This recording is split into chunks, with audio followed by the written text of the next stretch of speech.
यह गुरुदेव के चरणों में नमन। कोई व्यक्ति ऐसा कैसे करे, कैसे चलाए नॉन प्रॉफिट ऑर्गेनाइजेशन या मंदिर या यज्ञ या पूजा पाठ, किस रूप से चलाए जो उसको कर्म के बंधन में ना फंसाए। अच्छा प्रश्न है इनका, क्योंकि ये उसमें संलग्न है, उसमें जूझ रहे हैं जी। तो ये भी चिंतन से जुड़ा हुआ ही प्रश्न है जी। चिंतन के आधार पे चिंता कर रहे हैं जी। अगर चिंतन इनका नहीं होता इस विषय पे तो ये प्रश्न नहीं उठता है कि जो कर रहे हैं ठीक कर रहे हैं। तो आपका जो प्रश्न है कि हमारा भोग न बने, ये सोचना ही गलत है कि हमारा भोग बनेगा कि नहीं बनेगा। ये यहाँ प्रश्न ही नहीं है, प्रश्न नहीं है। ये प्रश्न इसलिए आप में उठा है कि आपने पीछे बहुत कुछ अध्ययन कर रखा है, कुछ चीज़ें देख रखी हैं, समझ रखी हैं। उस आधार पे आपके अंदर एक प्रश्न बनता है, महापुरुषों की कुछ बातें सुनी हैं, उस आधार पे बनता है।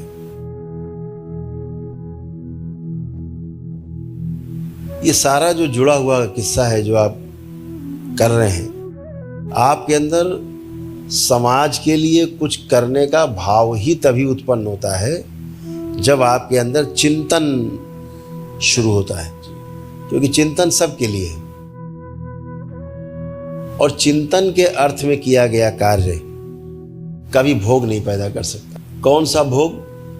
वासना का जो भोग है वो नहीं पैदा कर सकता, क्योंकि जो आप कार्य कर रहे हैं या इस तरह के जो भी लोग कार्य कर रहे हैं, जो भी इसकी नींव रखता है, उसके अंदर प्रिय हित लाभ स्वयं के लिए नहीं होता है, वो सबके लिए होता है। जो सबके लिए सोच करके कार्य होता है उसमें आपसे कुछ कम ज़्यादा भी हो जाता है तो उसका कोई भी खराब भोग आपका नहीं बनता है, क्योंकि वो आपने अपने लाभ के लिए नहीं किया है, अपने प्रिय को देख करके कोई निर्णय नहीं लिया है, अपने हित को देख के निर्णय नहीं ले रहे हैं। सबका प्रिय हो, सबका हित हो, सबका लाभ हो, ऐसा चिंतन कहलाता है। मेरा प्रिय हो, मुझे ही लाभ हो, मेरा ही हित हो, ये चिंता कहलाती है। तो जो जीवन में जो 4.5 क्रियाएं हैं, जो हमारे वृत्ति में, जो हमारा विश्लेषण एक क्रिया है, और दूसरी क्रिया है तुलन। तुलन में प्रिय हित लाभ भी है और तुलन में दूसरे तराजू में न्याय धर्म और सत्य भी है। तो वृत्ति के आधार पर, वृत्ति की क्रिया के आधार पर हम विश्लेषण करते हैं।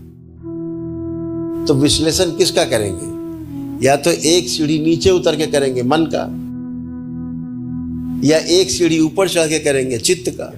बुद्धि का विश्लेषण हो नहीं सकता, क्योंकि बुद्धि तो खुद ही विश्लेषण करती है बुद्धि तो करने वाली है।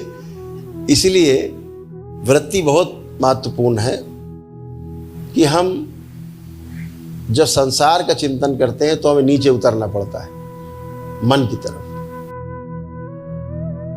और जब हम असार की चिंतन करते हैं तो एक सीढ़ी ऊपर जाना पड़ता है चित्त में, जहां बीज निर्मित होते हैं, बीज पड़े हुए हैं।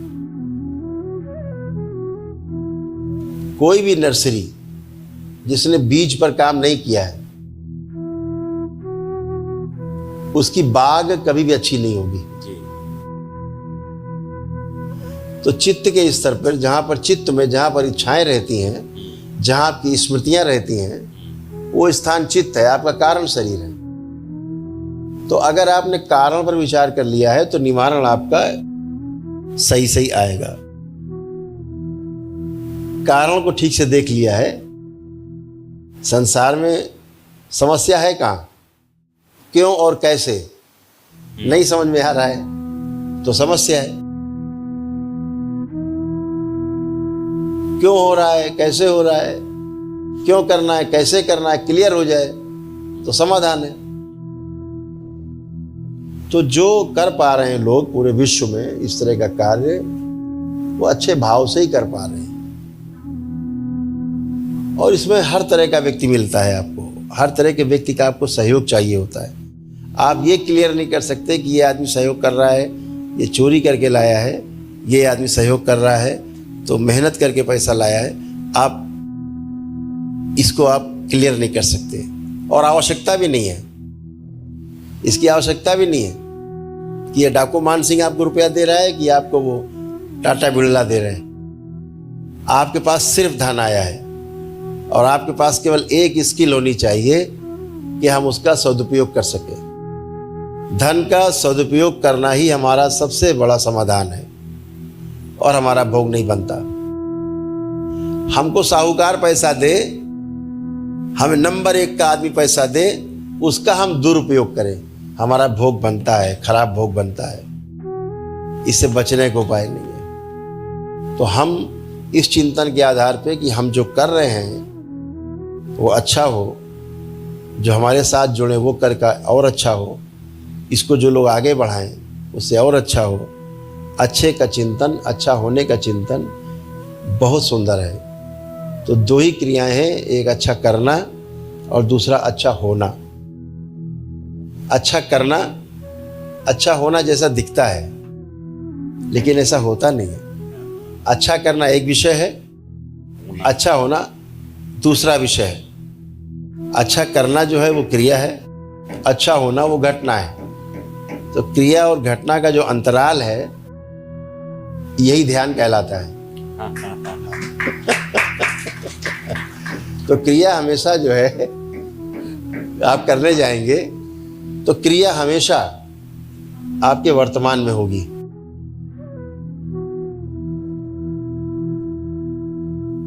वर्तमान में होगी। बहुत छोटा सा अंतर है क्रिया और घटना में, सोने में और ध्यान में। बहुत छोटा सा माइनर सा धागे जितना भी अंतर नहीं है। इधर गिरे तो निद्रा, उधर गिरे तो ध्यान। मेरे दृष्टि में निद्रा भी एक बहुत बड़ा ध्यान है। निद्रा भी ध्यान से कम नहीं है। अगर किसी व्यक्ति को ठीक से निद्रा आ जाती है वो ध्यान ही है। उतना समय व्यक्ति होता कहाँ है? कहीं नहीं। तो ध्यान में भी कहीं नहीं होता है। तो घटना निद्रा भी है, घटना ध्यान भी है। निद्रा कोई क्रिया नहीं है। जैसे मेडिटेशन एक क्रिया है, ध्यान तो नहीं है जी। अल्टीमेट तो ध्यान है। तो क्रिया क्या है? मुद्रा में बैठे, अच्छे आसन में बैठे, सुखासन में, ये क्रिया है। मुद्रा लगा के बैठे, क्रिया है। आंखें बंद की, रीढ़ की हड्डी सीधी की, चेहरे को स्माइली बनाया और इंतजार करने लगे प्रतीक्षा, दृष्टा भाव में अवस्थित हुए। तो क्या है? ये क्रिया है, ये सारी क्रिया है। लेकिन घटना कब घट जाएगी, ध्यान कब घटित होगा, आप जान नहीं पाएंगे। ऐसे ही निद्रा है। आप अच्छे बिस्तर लगाया, बिस्तर पे आरामदायक मुद्रा में लेटे, तकिया लगाया, चादर आदर ओढ़ी, एसी वेसी चलाया, सारा परिस्थितियाँ आपने अनुकूल की और उसके बाद आंखें बंद कर ली। यहाँ तक तो क्रिया है। निद्रा कब आएगी आपको पता नहीं होता, वो भी एक घटना है। तो एक निम्न स्तर पे घटना घट रही है उसको हम निद्रा कह रहे हैं, एक उच्च स्तर पे जो घटना घट रही है उसको हम ध्यान कह रहे हैं। दोनों एक जैसे हैं। तो निद्रा अच्छी लेने वाला व्यक्ति अच्छा ध्यान में जा सकता है, ये संभावनाएं हैं। जिसकी निद्रा ही नहीं है, गायब है, सो ही नहीं पा रहा है, हवा में उड़ रहा है दिन भर, तो वो उसका ध्यान भी अच्छा नहीं होगा। इसलिए अच्छी ध्यान के लिए अच्छी निद्रा भी जरूरत।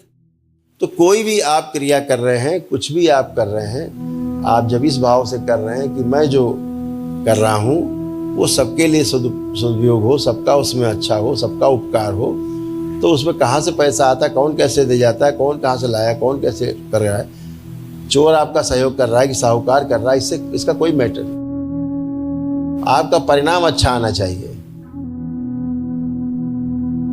सदुपयोग के आधार पर परिणाम आना चाहिए। आप सदुपयोग कर पाते हैं, बस यही उसका अल्टीमेट है।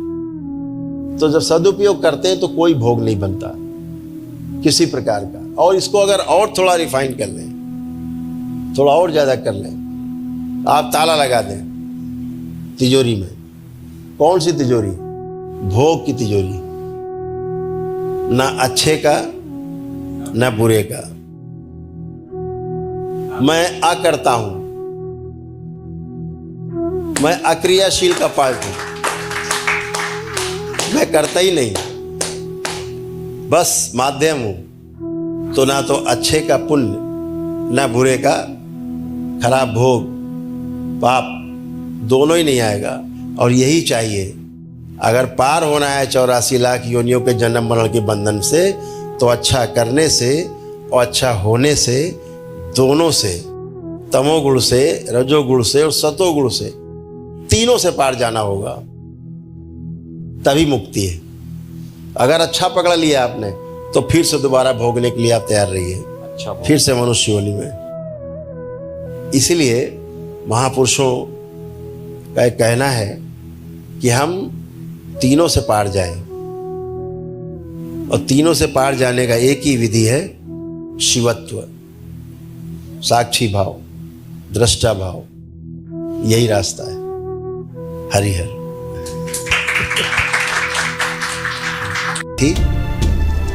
मुझसे भी आगे जाए। जब हम स्वयं शिष्य थे तो गुरु जमुना चेक का प्रश्न है गुरुदेव कि उनको पुरुषोत्तम जी के उत्तर से बहुत बड़ा उत्तर मिल गया। पुरुषोत्तम जी ने जो प्रश्न किया उससे जो उत्तर निकल करके आए, उनसे उनको काफ़ी बड़ी सहायता मिली, क्योंकि कराटे के ऑर्गेनाइजेशन चलाते हैं और एक ऐसी स्थिति में है कि वो चूँकि कराटे टीचर हैं तो बहुत सारे स्टूडेंट्स हैं काफ़ी जिनके जीवन को वो प्रभावित कर सकते हैं। तो ऐसा क्या करें, किस रूप से करें कि उनकी सेवा और अच्छे ढंग से हो पाए, बगैर किसी कर्म भोग बनने से, कर्म भोग ना बने और अधिक से अधिक वो अपने शिष्यों की, कराटे के शिष्यों की सेवा दे सके। ठीक बात। बहुत सुंदर प्रश्न है कि अपने विद्यार्थी को और कितना अच्छा हम बना पाए, क्या उसको दे पाए कि उसका रिजल्ट बहुत अच्छा हो। दो चीजें। पहला तो ये कि ये भाव बहुत मजबूत हो।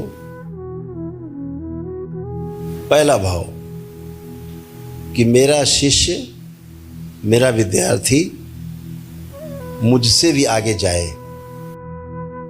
कि जब हम स्वयं विद्यार्थी थे, जब हम स्वयं शिष्य थे, तो गुरु से हमारी अपेक्षा क्या रहती थी,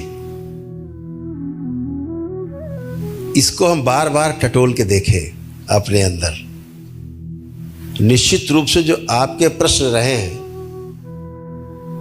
अपने गुरु के साथ शिक्षा प्राप्त करते हुए, वही सारे प्रश्न आपके शिष्य के अंदर हैं।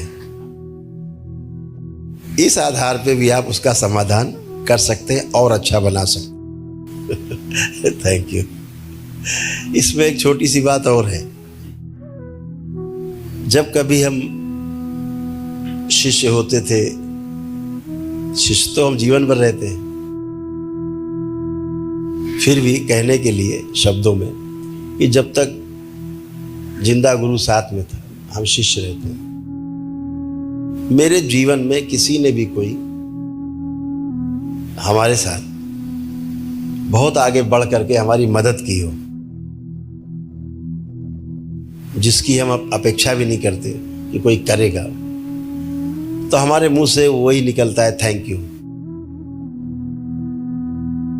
इस थैंक यू को इतना बड़ा कर दीजिए, उस घटना का जवाब जब आपके सामने इसी किसी तरह के परिस्थितियों से लड़ता हुआ, फंसा हुआ कोई शिष्य सामने आए तो उस थैंक यू को आपको याद करना है, और जो आपके साथ किसी ने किया था अच्छा, वो उसको अच्छा करना है। असल में ये थैंक यू है, असल का थैंक यू ये है कि जब वैसा कर पाते हैं तो बातों से नहीं, अपने अनुभव के आधार पे हम थैंक यू करें। इस बात को थोड़ा अगर और विस्तार दें, अपने पूरे जीवन यात्रा में जब भी किसी ने आपकी मदद की हो और आपके हृदय से थैंक यू निकला हो, तो जब भी मौका लगे लाइफ में, आप ही की तरह इच्छा रख के सामने व्यक्ति आया हो उसी तरह का, और आप उसकी मदद कर दें, उस घटना का असली थैंक यू वही होता है।